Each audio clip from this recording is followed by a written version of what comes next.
Here's one of my favorite passages from Man's Eternal Quest by Paramahansa Yogananda, and it is titled The Invisible Man. So sit back and relax and enjoy. It seems preposterous to think of a man as invisible. We are visible to ourselves every day as a physical body. But there are many ways in which we manifest our essential invisibility. For example, close your eyes. Your form is invisible to you. How do you know you exist? You are aware of the body's weight. You can hear, smell, taste, and touch. Nevertheless, you're real to yourself only in terms of ideas. You are an invisible nucleus around which many thoughts are revolving. Now open your eyes. Are you the form that you see, or that inner being you were just now conscious of with eyes closed? The visible man is of little importance. The invisible self, or soul, is of utmost importance. During sleep, you are unaware of the visible man. You are aware of yourself. For when you wake up, you know whether you slept well or poorly. Therefore, your invisible self is real.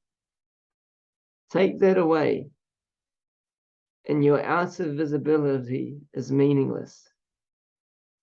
Without the invisible self, the body would be as worthless as a corpse. The invisible man within is the real one. But strange to say, man doesn't try to analyze what that invisible self is.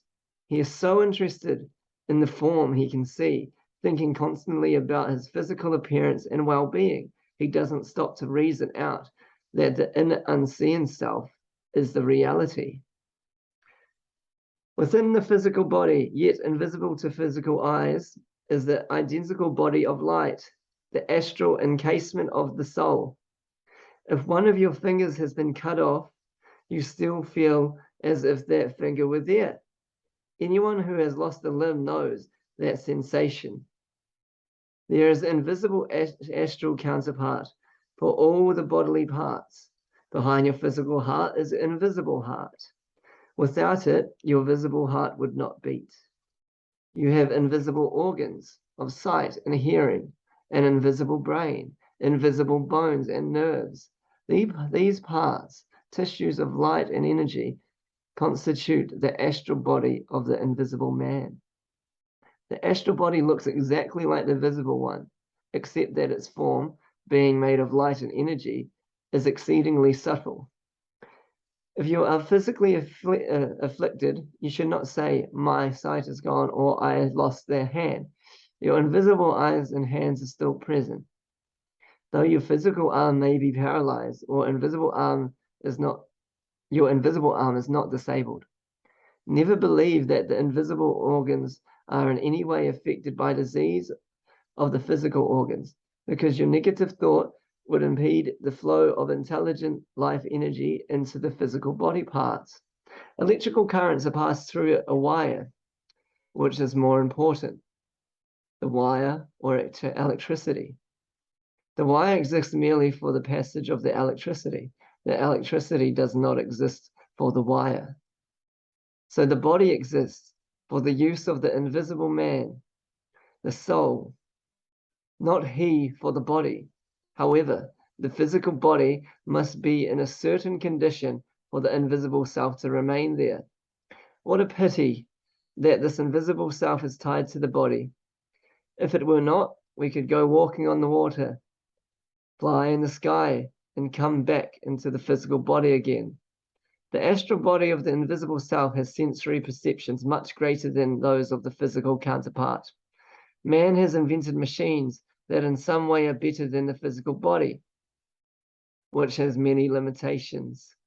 But when your consciousness of the invisible astral body is developed, you will realize that it can hear what the physical ears cannot hear, and it can see what the physical eyes cannot see. It can also smell, taste, and touch objects far beyond the range of the physical senses, and you can make it large or small at will. just as pictures on the movie screen can be made large or small by the man in the projection booth. The Invisible Man by Man's Eternal Quest. I always like to do that when I'm sitting here. I'm sitting here, but I'm imagining there's another body on me. And you can do that as well. You can sit here and in your imagination, as your hands are sitting on your lap, you can be clapping your invisible hands, or you could be walking up and down in front of you with your imagination. And this is a great way to strengthen your imagination as well. You can expand your awareness all throughout the city, all throughout your house, all throughout this room. And just keep imagining that you have an invisible self within you. And I don't know, I really enjoy it. It's quite fun. And you learn to just see the body as a vessel. It's just a tool for while you're here, and you just give the body what it needs. You don't give it too much attention, because you are the soul, the immortal soul who has come to earth. And, you come down and through the spine into this body. And you don't want to be the slave to the body. The body is your tool. You are the master of the body. Don't be opposite, or else you'll be at the whims of the body and you'll struggle and suffer. But every day remind yourself, I am the invisible man. I am the immortal soul. That is my true nature. Come on, body, we're going to go do this today. Well, I hope you enjoyed that.